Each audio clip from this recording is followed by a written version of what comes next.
the role of alternative media as well, because often that's where the true reportage is coming through.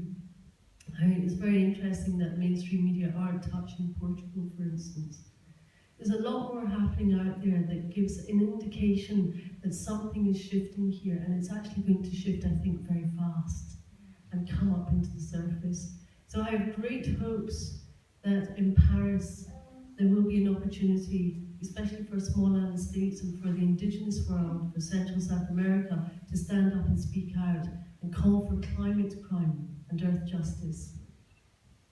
It's rumbling under the surface. So fingers crossed that what we give in as our Earth Pledge here is heard at not just a physical level, but also a cosmic level, if you like, and starts to bubble up and come forth and come through in some beautiful way, as I'm sure it will. But it's about the compassion. And that's what I really love about Gail bringing into being Compassionate Revolution. It's not a blame game, it's not about finger pointing, it's not about saying you're a criminal. It's actually saying this is about accountability, and each and every one of us counts. That's what accountability is about. It's about being counted, standing up, refusing to be complicit in the system of harm. And when we do that, we actually break the shackles, just as those individuals did back with the abolition of slavery. We break the shackles of a normative that no longer works for us.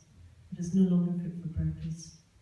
Law is just a tool at the end of the day, and it can be used as a tool for greater well-being for people and planet, or it can be used and abused as a tool for force and control.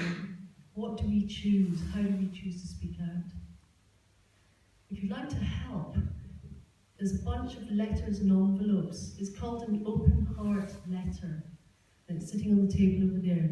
Take one with you and just give a moment to think, who in the world do you feel has a strong moral radar and really ought to be speaking out and supporting ecocide law? Over the last year, we've had five letter days, and we've sent thousands upon thousands upon thousands of letters from here in Stroud, from the base down in the old police station, my premises, and it's been truly phenomenal.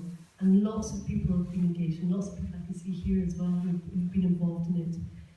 Kids writing letters to comedians, which is just fantastic, but also to small island state leaders, to women leaders of the world, to anyone we think that should engage with the Pope.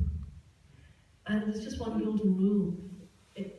The only reason not to send it is if they're already standing up and speaking about this full time.